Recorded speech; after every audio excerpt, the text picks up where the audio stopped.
Hey guys, Dan, Nikki. I'm sitting in the can in the bathroom, one of my favorite rooms in the house.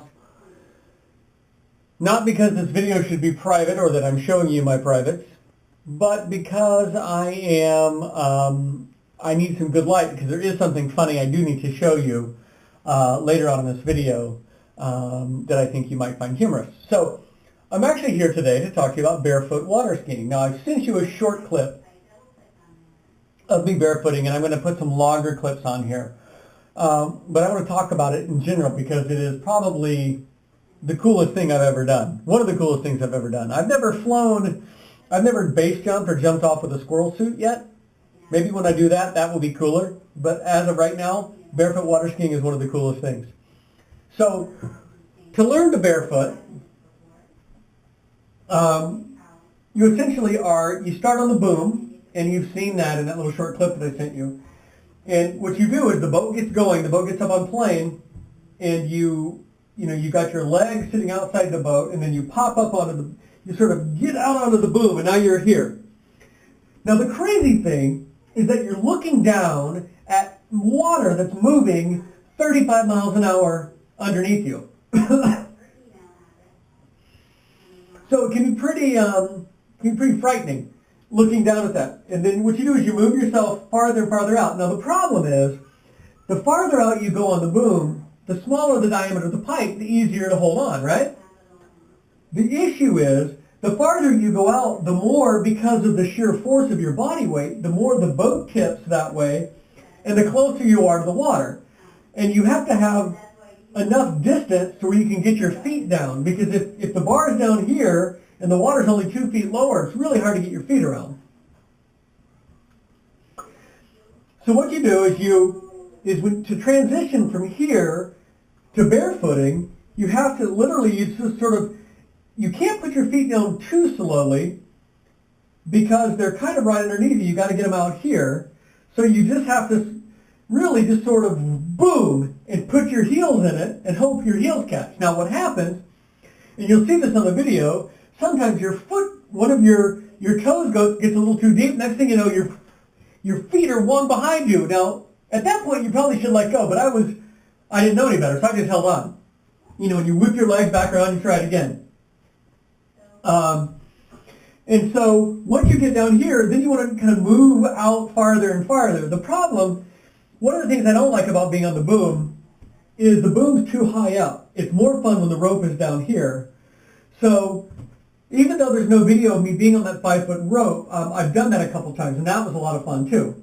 But what you do is so anyway, you get up, and that's all well and good. So now you're on. Now the next step, of course, is to get on the 5-foot rope. Now, when you're barefoot skiing, sort of one of the standards for barefoot skiing is they have a 5-foot rope that comes off the end of the boom.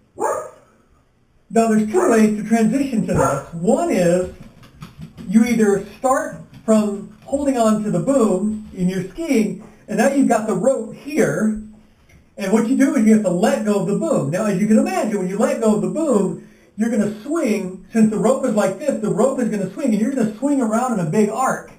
And so you have to be able to keep your balance, because as your body swings this way, and then it swings back, and then it kind of finds an equilibrium, and now you're skiing on the 5-foot rope.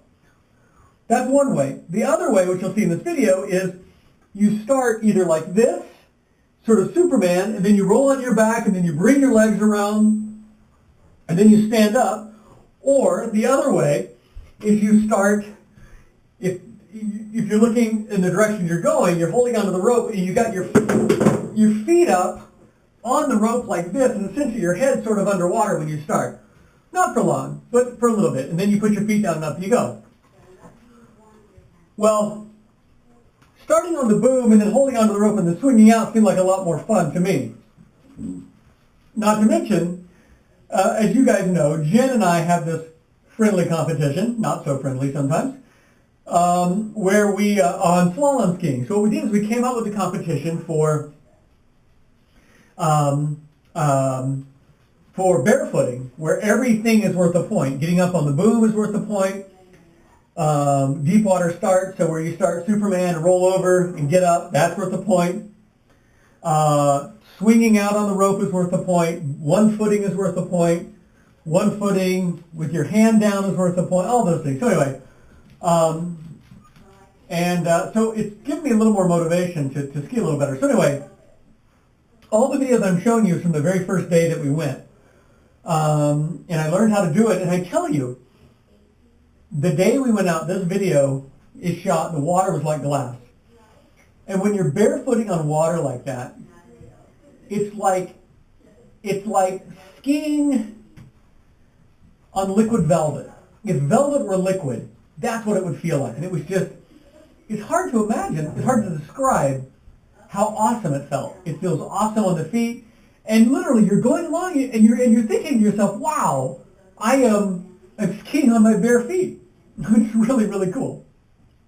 So the next time we went out, unfortunately Jen and Kyle have the video because they shot it with their camera.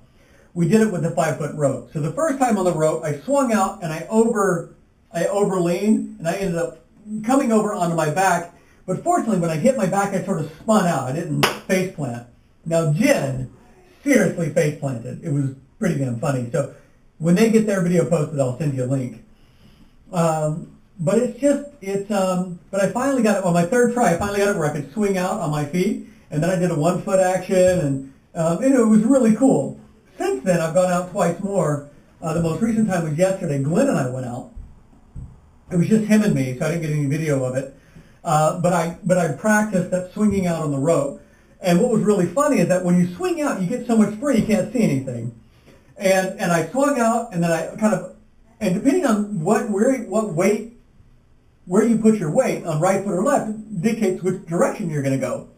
Because if you put more weight on your right foot, you're going to end up going left, and likewise left foot go right. So when I swung out, my weight naturally went to my left, and I swung over back to the right and back to the left again. It was pretty funny. But I had don't eat all my ice cream. But I had a really good time. And I'll get some more video next time we go out of the 5-foot rope skiing. And fortunately I've gotten, and I don't know whether it's from being a soccer player and just used to tucking and rolling, but I've yet to face plant. So like yesterday I was skiing along on the 5-foot rope, just having a great time, and next thing I know, I mean without even, it's like you don't even have time to think about it. The next thing I know I'm rolling. And I was able to, as soon as my feet caught, I just tucked my head and I just ended up rolling into it rather than slapping my face. So, anyway, it was just so much fun. Now, one thing you do when you're barefooting is you get a huge amount of spray that comes up your legs. So they make these suits in barefooting that go to about right there, but they have a strap in them so you can tighten it right around your lower thigh, right above your knee. And what that does is it keeps you from getting a high colonic, a forceful high colonic at that. Now, the barefoot suit I was wearing was a suit that Glenn's had since the 80s, completely worn out. The straps are broken. So what happened is this whole thing, when I was done skiing, had completely ridden up. I mean, it was so high, I could barely pull it down. I was, literally having to spelunk for my suit, you know what I'm saying? And, and I noticed the back of my thighs hurt. I thought, God dang, that hurts. And then this morning, or rather this afternoon, we went out for a regular Sunday swim. So I ran into the locker room, threw on my Speedo, came back out, and Kathy, who used to live next to me, said, Carew, I couldn't help but notice the bruises on your backs of your thighs. Not that I was checking your butt out, which I'm sure she was not doing. And that's when I realized that, let me see if I can show you. I'm going to put this camera down. Bear with me because I'm going to bend over and show you the backs of my thighs. Okay, can you see that? Can you see the bruising? It's completely bruised in there. I mean, it's so bruised that it looks like it literally looks like I tore both my hamstrings. But I think it's just surface bruising. It's, it hurts, but not, not that bad. So, anyway, but it's kind of cool. So I'm really loving barefoot skiing. I mean, I still love slalom skiing and regular skiing and ski jumping, but barefoot skiing is just the coolest. So I think now that October is almost here, we're going to focus on barefoot skiing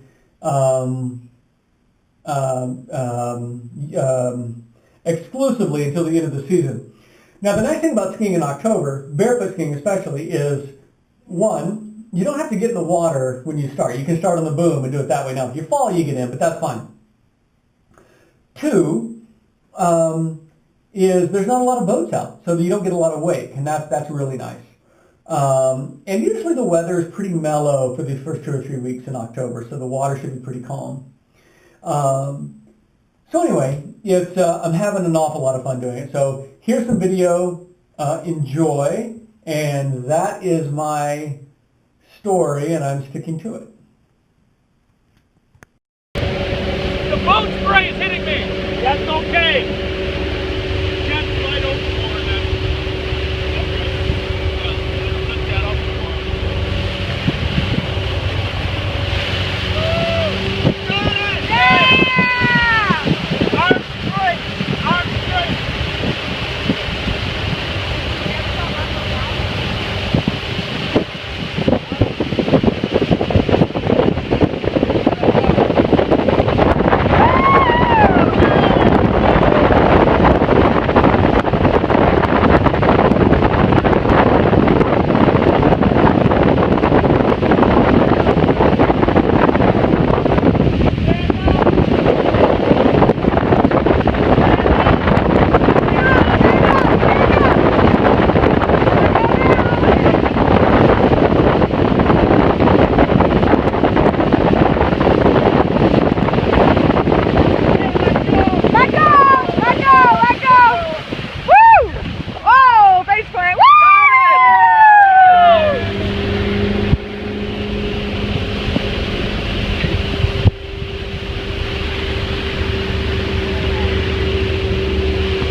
That's unusual.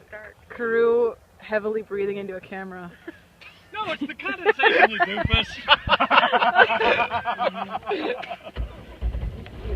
I didn't know you could zoom, so maybe try that again. Ew, I got it closer than that.